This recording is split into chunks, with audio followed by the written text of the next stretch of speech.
the office at 572-0383 or 572-0215. Rev-Up St. Lucia, the alpha of radio.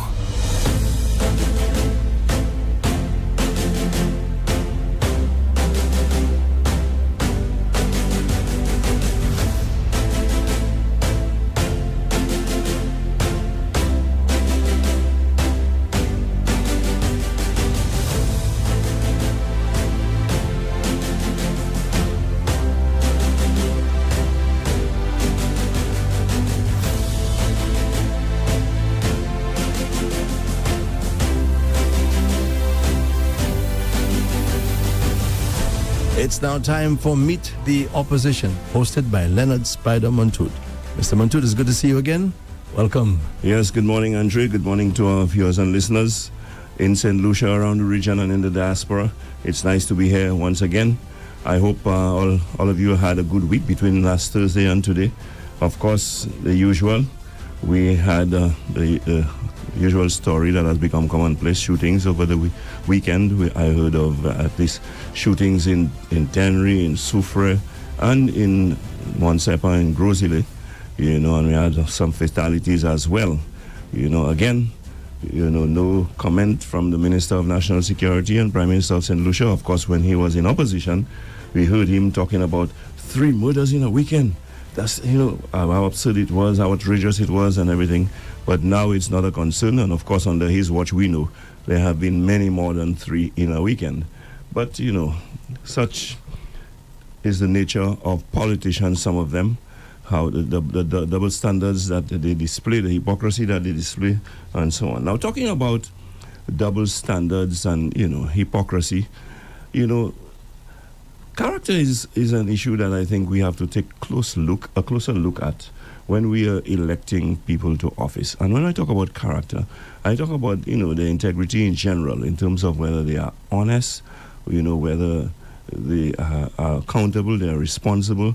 These are things that matter, these are things that make a difference. And there are a number of cases of late that has forced me to, look at the issue of character in politicians. And so we are talking about the Minister of National Security, Prime Minister of this country.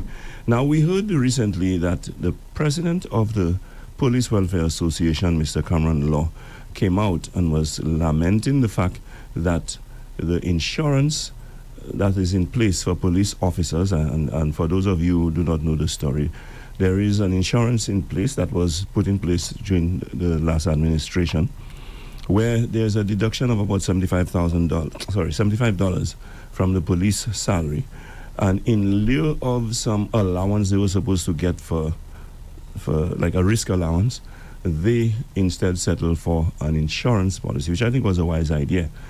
And I understand that the coverage is if a police officer dies from natural causes, he receives about $100,000.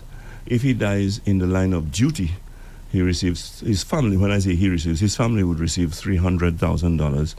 And if a police officer is in an accident, gets injured or what have you, they can get up to $75,000 in health coverage. And I think that's a splendid thing, that's remarkable, considering, Andre, all what we say about the police. So that was started under your administration? That's correct, yeah. Okay, bravo. Yeah, but considering, Andre, they more than deserve that. And not to mention that part of it has been deducted from their salary anyway, and that was part of the negotiated settlement when they were having the wage negotiations and so on. But when we think of, like I said, we all criticize the police, we say all kinds of things about them, but when you think of their job, they put themselves in harm's way. Their job is a risky job compared to others, and they go out there, risk themselves and their lives, to protect us, the citizens, and to protect our country. So that is not more than what they deserve. That's not more than what they should get. However, that program has run into problems since the change of administration, and that is because, according to the president of the Police Welfare Association, Mr. Cameron Law, the payments are always late, to the point where there's a threat that the policy can be cancelled. And so much so that there are times when they have difficulty in getting settlements for their members, because, of course, if months have gone by and you have not made any payment, the insurance company can actually forfeit the thing, let alone pay you. So, of course, that is the opportunity for the insurance company to put pressure. If you want me to settle, they'll have to pay, that kind of thing. So they have had delayed payments as a result of that and all of this. So Mr. Cameron Law, apparently in his frustration, made a statement about that. The Prime Minister responded to Mr. Law, in effect, calling him a liar and saying that he was trying to make mileage out of the situation, but what he's saying is not so. And in fact, the situation is that there is money. The problem is not cash flow, but it is a question of the vouchers not being received so that they can make the payments and government make payments against vouchers and so on. So I just want to, because I'm paraphrasing here, Andre, I prefer sometimes to hear in the person's own voice. Let's hear the Prime Minister in his own voice what exactly he said in response to the complaints made by Cameron Law, President of the Police Welfare Association. The way the insurance is paid by invoices. The invoices went to the Police Welfare Association. That's where the invoices go. Only yesterday, the Permanent Secretary got a copy of the invoices, and I have copies of them, and when they came across to the Ministry of National Security. There is money to pay the police insurance. The money was voted for. There is money to pay it, but you must pay it from an invoice. The insurance company themselves admitted that they were late. No police has been denied any insurance coverage because of that. So to believe that you can gain mileage by misinforming about the insurance is not right. I want to assure the police that we've ordered all the ballistic vests, and we have absolutely no problems with cash flow to pay the insurance. Absolutely no problems. Once the invoices arrive, the insurance is going to be paid. And I want to thank them for what they do. So, Mr. Mantud, who dropped the ball? So, according to the Prime Minister here, it is a question of delays in receiving the invoices. I noticed he kind of skipped on to bulletproof vest. I don't know where that comes in that conversation, but, and I have my views when people do that, what that means, But in effect, based on what he's saying and what I heard from Mr. Cameron Law, I mean, he is far more diplomatic than I am. He didn't say Cameron Law is a liar, but he implied that. That's my take on it, okay? And if that is the case, probably if I was in his place, I would say Cameron Law is a liar. So, let's hear what Cameron Law has to say in his defense based on what the Prime Minister said. So if you can play the other clip, Andre. Okay. You would have heard the statement issued by the Prime Minister and National Security Minister regarding the payment of the insurance on behalf of the police. He says that, according to him, there is money to pay the police insurance. It is a case of getting the invoice. Your reaction? Timothy, I don't like calling people liars, and I certainly will never refer to the Prime Minister as that. Your show, of course, does not subscribe to it either. But it's either somebody or some people are misleading the Prime Minister, and in some cases the Prime Minister knows better than what he has said. Because this problem, Timothy, it is not a yesterday's problem. It is not a 6 months ago problem. It is not a problem from a year ago. This problem has been for 3 years and counting. Every single time within the last 3 years plus that we have had to pay this policy to the insurance, we have had to pay it in arrears. And every single time the invoices have been submitted. So this is not, the Prime Minister should know that, and he knows that. When we have to pay this insurance policy, we have to be running around to the PS, to Treasury, to our accounts department, to also ensure that this insurance policy is facilitated. As we speak now, the insurance policy has expired, And you know why we have not been able to renew the policy? It is because we have been asking, we have written to Commissioner, we have gone to the PS, we have gone to the HR department, requesting a manpower audit. And without a proper accounting of every police officer, we cannot renew the policy. 6 months we were asking for this. And we have not been able to give, we were not able to receive a manpower audit for 6 months. Surprisingly, Tim, it has become a public conversation. And on Friday the 3rd, we received the manpower audit after 6 months. The insurance company called me, and the agent also called me, indicating that they are unable, the invoices that are being submitted are short only because there have been new recruitment in the force, and these persons are not appearing on the invoices. And every police officer is supposed to be accounted for. Timothy, for the Prime Minister to say that the money has been damaged as a result of invoicing, Timothy, we had not been paid from June to March, part of the 6 months. All invoices were in place. All of them were with the accounts department and treasury. We had not been paid for these months. June to March. Sorry, we were not paid from March to June, right? The invoices that the Prime Minister speaks of now, and I have in my possession an apology letter from the insurance agent for not having submitted 3 invoices from July to September, Tim. These are the only invoices that were not available, only because had they submitted those invoices, it would have been short because the manpower audit was not available. So for the Prime Minister to speak the language that he spoke, knowing better, knowing that it is not the fault of the Police Welfare Association, we have a letter of apology, right? We have invoices in there, and we only got those monies but a week ago only because it came out in the public, Timothy. You understand?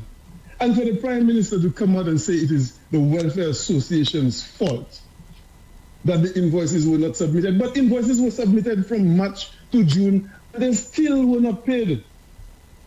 And as I said to you earlier, it is 3 years and counting. This problem has been there. We have written to the Permanent Secretary lamenting the fact that this policy has not been paid and serviced regularly and in a timely manner, and it runs the risk of being cancelled.